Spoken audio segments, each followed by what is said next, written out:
আল্লাহ কেন আমাদের এই কষ্টকর দুনিয়া সৃষ্টি করেছেন? তিনি তো সব জানেন, আগে থেকেই জানতেন এই দুনিয়া কঠিন আর অধিকাংশ মানুষ জাহান্নামে যাবে। হ্যালো বন্ধুরা, চলে আসলাম নতুন আরেকটা রিয়াকশান ভিডিও নিয়ে। আজকের বিষয় হলো অধিকাংশ মানুষ জাহান্নামে যাবে। আল্লাহ এই বিষয়টা জেনেও কেন মানুষকে সৃষ্টি করলেন, যেটা আমরা শুনতে চলেছি শাইখ আহমদুল্লাহ হুজুরের মুখ থেকে। তো চলুন ভিডিওটি শুরু করা যাক। আল্লাহ কেন আমাদের এই কষ্টকর দুনিয়া সৃষ্টি করেছেন? তিনি তো সব জানেন, আগে থেকেই জানতেন এই দুনিয়া কঠিন আর অধিকাংশ মানুষ জাহান্নামে যাবে। অধিকাংশ তাকে বিশ্বাস করবে না, অধিকাংশ পাপ করবে, তা জেনেও আল্লাহ কেন বানাইলেন? অনেকে চিন্তার স্বাধীনতার কথা বলেন যে আল্লাহ স্বাধীনতা দিয়ে পাঠাইছেন, তাই পাপ করলে দোষ মানুষেরই। কিন্তু আল্লাহ তো এটাও জানতেন যে স্বাধীন হলেও অধিকাংশ মানুষ পাপই করবে। তাহলে কি বলা যায় আল্লাহ জাহান্নামে যাওয়ার জন্যই আমাদের বানাইছেন? এটা কি জুলুম না? ভাই আহমদ মুসা, এই প্রশ্নটি আপনার মতো আরও হয়তো অনেকের। আমরা এই প্রশ্ন উত্তরে অনেক দীর্ঘ আলোচনা করতে পারলে ভালো হতো, কিন্তু আমাদের হাতে সে সময় নেই। আমি খুব সংক্ষিপ্তভাবে বলার চেষ্টা করি। প্রথমত, আল্লাহ সংক্রান্ত যত প্রশ্ন আছে আমাদের, এই বেশিরভাগ প্রশ্নের গোড়ায় একটা বড় ধরনের গলদ আছে।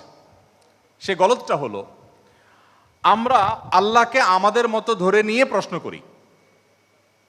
অর্থাৎ আমি আপনি সাধারণ মানুষ সৃষ্টি, আমাদের যে সীমাবদ্ধতা আছে, আমাদের যে জায়গাটা আছে, আল্লাহ রাব্বুল আলামিনকে সেই জায়গায় বিবেচনা করে আমরা প্রশ্ন করি। এটা হলো প্রশ্নের গোড়ায় গলদ। যেমন কেউ যখন প্রশ্ন করে যে আচ্ছা, আমাদেরকে আল্লাহ সৃষ্টি করেছেন, তাহলে আল্লাহকে কে সৃষ্টি করেছেন? নাউজুবিল্লাহ। এরকম প্রশ্ন অনেকে করেন। এই প্রশ্নটার অন্তঃসার শূন্য এবং গোড়ায় গলদ। কারণ আপনি নিজে সৃষ্টি, আপনি জানেন যে কোনো ক্রিয়া ছাড়া কোনো কর্ম হতে পারে না। সেজন্য আপনি নিজে সৃষ্টি হয়েছেন, আপনার স্রষ্টার সন্ধান করছেন যে আমি সৃষ্টি যেহেতু হয়েছে, আমার স্রষ্টা নিশ্চয়ই আছে। ভালো কথা। এখন আল্লাহকেও আপনি আপনার মতো করে ভাবছেন যে তাহলে তারও স্রষ্টা দরকার। তারও যদি স্রষ্টা থাকে তাহলে তিনি স্রষ্টা হলেন কিভাবে? আল্লাহর যদি আবার স্রষ্টা বিবেচনা করা যায়, চিন্তা করা যায়, কল্পনা করা যায়, তাহলে তিনি স্রষ্টা হলেন কোত্থেকে? তাহলে তিনিও তো আমার মতো সৃষ্টি হয়ে গেলেন, যে তারও আরেকজন যদি স্রষ্টা থাকে। আল্লাহর কোনো স্রষ্টা থাকবে না, তিনি নিজেই স্বয়ং সম্পূর্ণ। এটা তো অবশ্যম্ভাবী, কারণ সৃষ্টি জগতের আমরা সবাই যখন সৃষ্টি, তাই সকল সৃষ্টির তো স্রষ্টা দরকার। তো স্রষ্টার যদি আবার মনে করেন যে তার আবার সৃষ্টিকর্তাকে, তাহলে সেক্ষেত্রে তিনি স্রষ্টা হলেন কই? তাকে তো আপনি আপনার মতো করে ভাবছেন। তো এইরকম গোড়ায় কিছু গলদ থাকে। এই প্রশ্ন উত্তরে আমি বলি, কোরআনে কারিমে আল্লাহ তাআলা বলেছেন, লা ইউসআলু আম্মা ইয়াফআল ওয়া হুম ইউসআলুন। মহান আল্লাহ তাআলা তার নিজের সত্তা সম্পর্কে বলছেন, তিনি যা কিছু করেন তার এই সমস্ত কাজের জন্য কারোর কাছে তিনি জবাবদিহি করতে বাধ্য নন। কারণ তিনি তো মহান সৃষ্টিকর্তা, তার তো কোনো স্রষ্টা নেই, তার উপরে কেউ নেই, তিনি কার কাছে জবাবদিহি করবেন? তার কোনো কাজের জন্য তিনি কারোর কাছে জবাবদিহি করেন না, কিন্তু সবাইকে তার কাছে জবাবদিহি করতে হয়। এখন আপনি যদি আল্লাহর কাছে কোনো বিষয়ে প্রশ্ন রাখেন, আল্লাহর ব্যাপারে আপনার যদি প্রশ্ন জাগে, তাহলে তার মানে আপনি আল্লাহকে জবাবদিহিতার আওতায় আনতে চাচ্ছেন।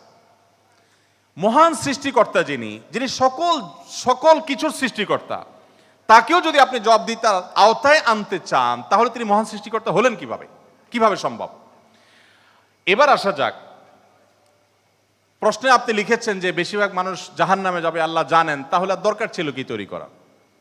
এখন এখানে রুটিন দায়িত্বপ্রাপ্ত উপাচার্য মহোদয় আছেন। যদি বলা হয় কোনো শিক্ষা প্রতিষ্ঠানের প্রধানকে যে স্যার, আপনি জানতেন আমরা বেশিরভাগ ছাত্র পরীক্ষা ভালো করব না, আমরা আন্দোলন সংগ্রাম নিয়ে ব্যস্ত ছিলাম, পরীক্ষাটা ভালো হবে না, আপনি জানতেন স্যার, তারপর আপনি পরীক্ষাটা কেন দিলেন বলেন? কোন কথার উপরে ঠিক? পরীক্ষা দেওয়া হয়েছে কেন? এই জন্য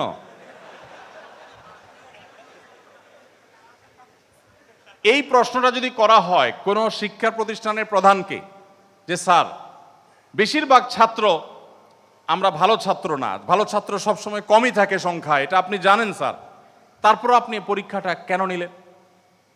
স্যার যদি পাল্টা প্রশ্ন করেন, পরীক্ষা যদি আমি না নিতাম, তাহলে তোমরা বলতো স্যার আমরা পরীক্ষা দিয়ে দেখতেন, সবাই পারতাম। এই কথা বলার অপশন থাকতো কি থাকতো না? স্যার আপনি পরীক্ষা দেন নাই কেন? আপনি দিতেন, দেখতেন আমরা কি পরিমাণ যোগ্য, কি পরিমাণ পড়াশোনা আমরা করেছি, আন্দোলন করেছি, তাতে কি হয়েছে? পড়া পিছিয়ে নেই আমরা, সব ক্ষেত্রে আগে আছি, এর ফাঁকে ফাঁকে আমরা পড়ালেখা করেছি। তাহলে আল্লাহ রাব্বুল আলামিনকে আপনি একই প্রশ্ন করতে চাচ্ছেন যে আল্লাহ বেশিরভাগ মানুষ তো জাহান্নামে যাবে, আপনি জানেন, তাহলে সৃষ্টি করলেন কেন?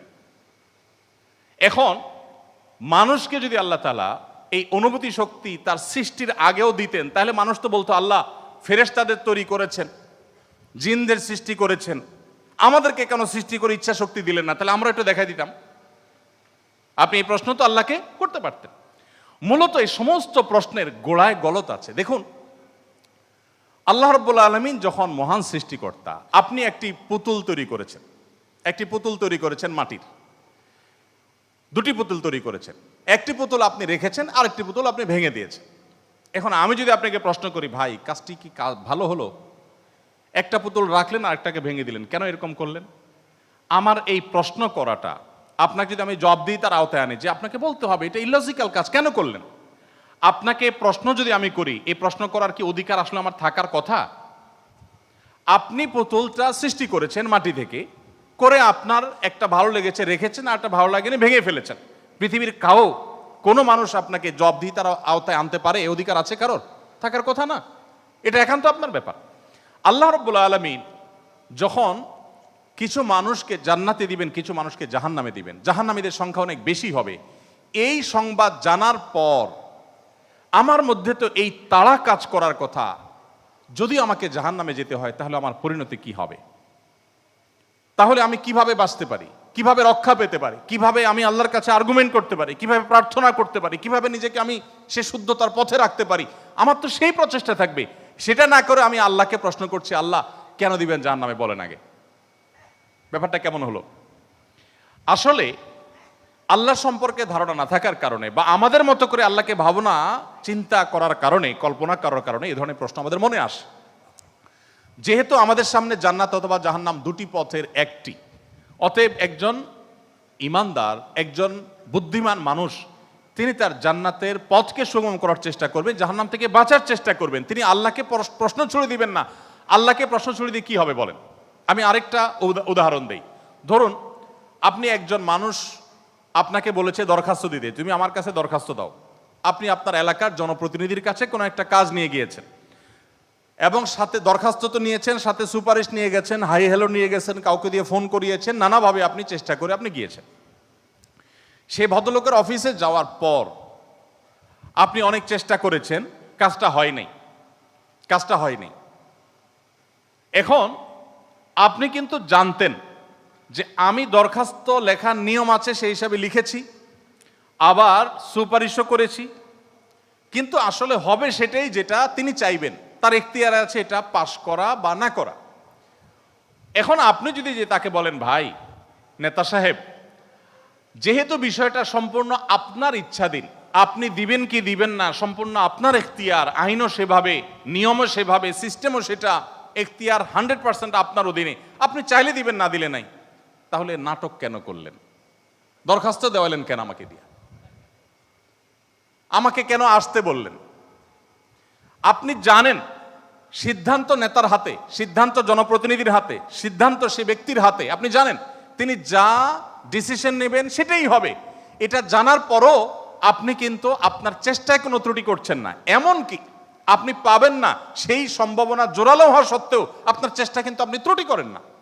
সেখানে আপনি মানুষ হয়ে বলছেন যে আল্লাহ যাকে জাহান্নামে দিবে সে তো জাহান্নামে যাবেই, এর ব্যত্যয় তো হবেই না, তাহলে আমার আর কষ্ট করে লাভটা কি? আরেকটি উদাহরণ মনে হয়েছে। এক ভদ্রলোক, তিনি একজন মুসলমানকে, একজন সন্দেহের মধ্যে থাকা মুসলমান, নামকাওয়াস্তে মুসলমান, তিনি একজন সিরিয়াস মুসলমান, প্র্যাকটিসিং মুসলমানকে জিজ্ঞেস করতেছে, ভাই প্রতিদিন নামাজের জন্য আহ্বান করে, ভাই নামাজ পড়তে চলো। তো বেনামাজি মুসলমানটা বলে, না ভাই আমি যাব না। তো একদিন বলতেছে, আচ্ছা শুনেন, আল্লাহর ইচ্ছার বাইরে তো কিছু হয় না, আমি আসলে নামাজে যাই, এটা আল্লাহ চাচ্ছেন না, এই জন্য আমি যাই না। তো যেহেতু আল্লাহর ফয়সালা হয়ে গেছে, আমি যেতে পারছি না, তার মানে আল্লাহ আমাকে যাওয়ার তৌফিক দেন না, সেজন্য যাচ্ছি না, তাহলে আপনি অযথা চেষ্টা করে লাভ নাই। কেন আমাকে প্রতিদিন ডাকেন, কোনো দরকার নেই। তো এই ভদ্রলোক তিনি যখন বলেছেন যে আল্লাহ চাইলে তো আমি নামাজ এমনিই পড়তে যাব, আল্লাহ যখন আমার জন্য নামাজের ফয়সালা করবেন আপনি ডাকা ছাড়াই আমি যাব, আর না করলে তো আমি যাব না, তাহলে আপনি অযথা কেন চেষ্টা করছেন? এই কথা বলার পর ওই নামাজি ব্যক্তি তার আর কোনো উত্তর না দিয়ে পরের দিন এই ভদ্রলোক যখন অফিসে যাবে কাজের জন্য, একই সাথে তারা থাকে, তো শার্ট প্যান্ট পরে যখন সে কাজের জন্য বের হবে তখন তার এই দোস্ত দরজা আটকে ফেললো এবং সামনে দাঁড়ায় বলল, আজকে তো যাওয়া যাবে না। তো বলে, কেন যাওয়া যাবে না? বলে যে আল্লাহ তো রিজিক দাতা, অতএব আপনার নসিবে যেটা আছে সেটা তো এমনিতেই আসবে, আর না থাকলে আসবে না, আপনি গেলেও আসবে না, তাহলে কেন যাচ্ছেন? রিজিকের ব্যাপারে আপনি নামধারী মুসলমান হিসাবে, নামসর্বস্ব মুসলমান হিসাবে আপনি বিশ্বাস করেন যে রিজিকে যা আমার বরাদ্দে আছে সেটা আসবেই, কিন্তু আমার চেষ্টা আমাকে করতে হবে। ওই যে ডিসিশন নেতার হাতে, কিন্তু আমাকে দরখাস্ত দিতে হবে, আমাকে অ্যাপ্রোচ করতে হবে, আমাকে চেষ্টা করতে হবে। আমার এই চেষ্টা করাটা হলো আমার দায়িত্ব।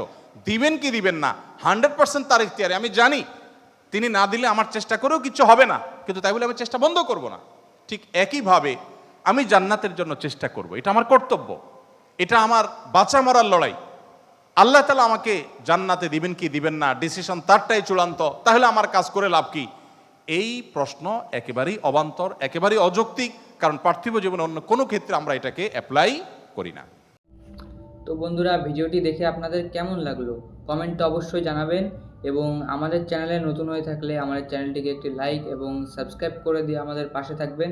তো বন্ধুরা, দেখা হচ্ছে পরবর্তী কোনো নতুন ভিডিওতে।